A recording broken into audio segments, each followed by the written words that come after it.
Hey there, kids, and all you adults out there who still think they're kids, like me. Today's book is Tweety Plays Catch the Puddy Tat.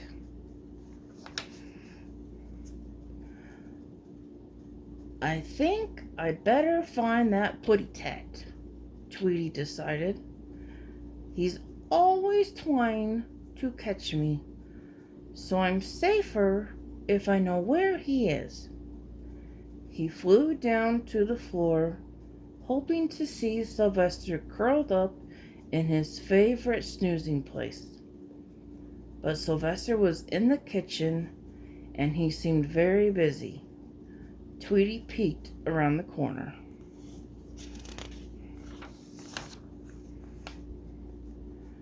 I wonder what the Puddy Tat is baking, said Tweety to himself. It smells very tasty. Then he heard Sylvester call, Tweety, Tweety bird, I've got a present for you. Oh, goody, thought Tweety. The Puddy Tat wants to be friends again. He flew into the kitchen. What's my present? He asked. Birdseed flapjacks, said Sylvester. Made just for you. He flipped one quickly into the air, and it fell plop right on Tweety. Oh, oh, oh, cried Tweety. My flapjack is too big. Not for me, said Sylvester. It's just right with a Tweety bird inside. He pounced, but the flapjack and Tweety disappeared under the stove.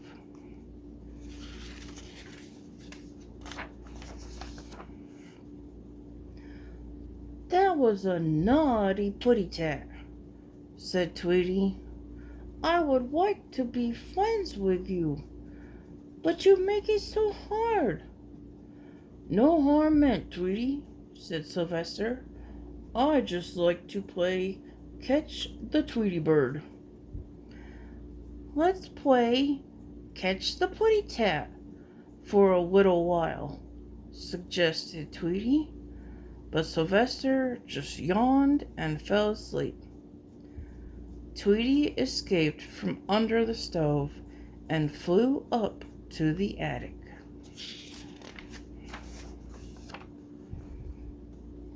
I really do need a rest from that Puddy Tat, he said as he perched on a birdcage. But how can I make him stop chasing me? Then Tweety looked into the cage and had an idea. He searched the attic and finally found just what he wanted, a paper bird hanging from a string.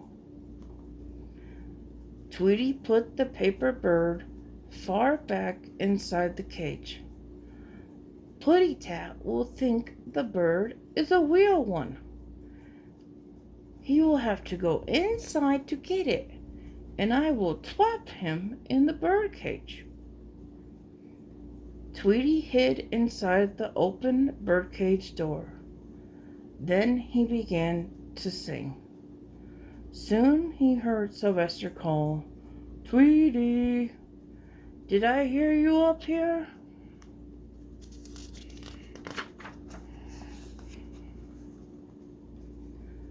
Suddenly, Sylvester spied the cage and inside what he thought was a bird. Aha! He exclaimed and pounced into the open cage. Tweety slammed the door shut. Aha! Yourself, he said. Now you can get out, and I will have a rest. A rest, eh? Said Sylvester after a minute. Well, keep your eyes open, Tweety. I think you are about to see a cage walking.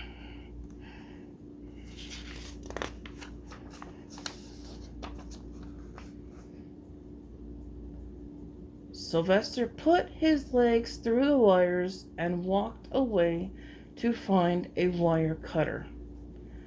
Soon he had cut his way out and was again chasing poor Tweety. "Puddy-tat," Tweety puffed, out of breath.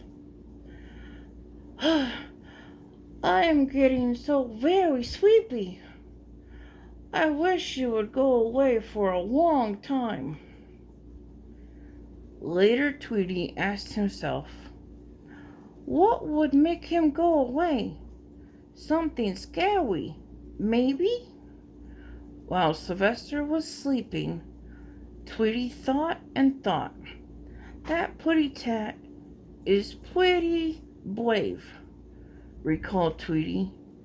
"It will take something really scary to frighten him away."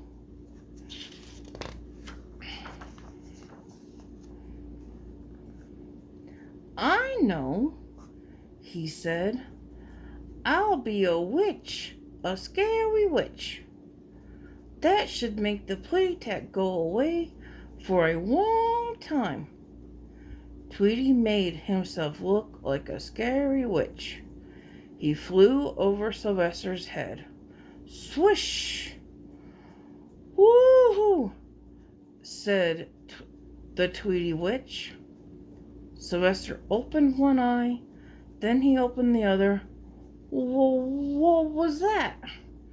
he asked, standing up and looking around.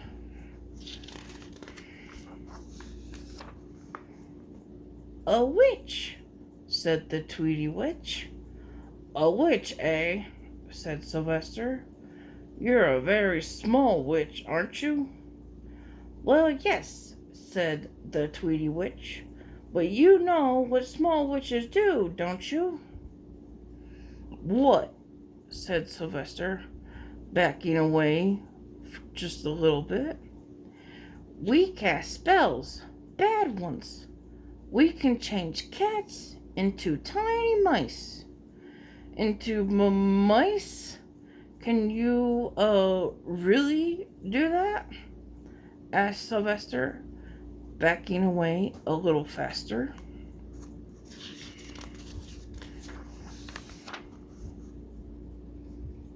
"It's my favorite spell," said the Tweety witch.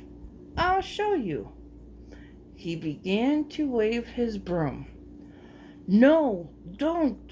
shouted Sylvester, and he ran out the door and through the gate.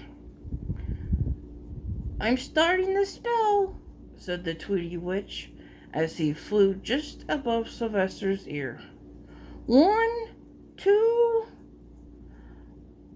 kazip, kazip. Sylvester ran faster, so fast that he didn't see where he was going.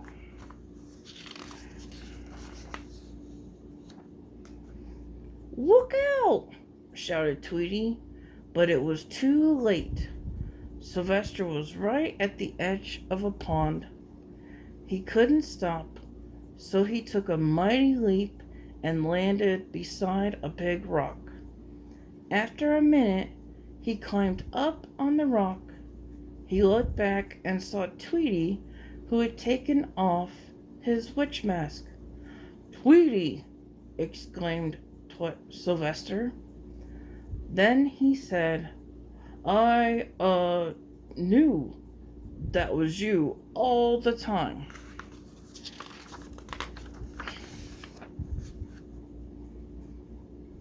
"Are you all right, Puddy-tat?" Tweety called. "No," said Sylvester. "Cats don't like water. Help me."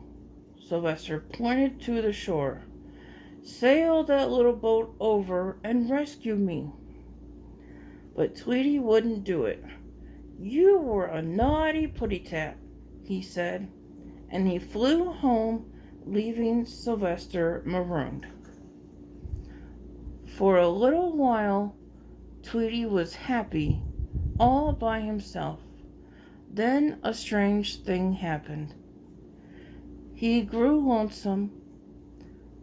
I never thought I'd miss that pesky Puddy, he said to himself.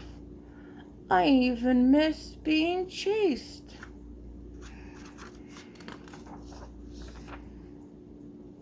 Finally, he flew back to see how Sylvester was getting along.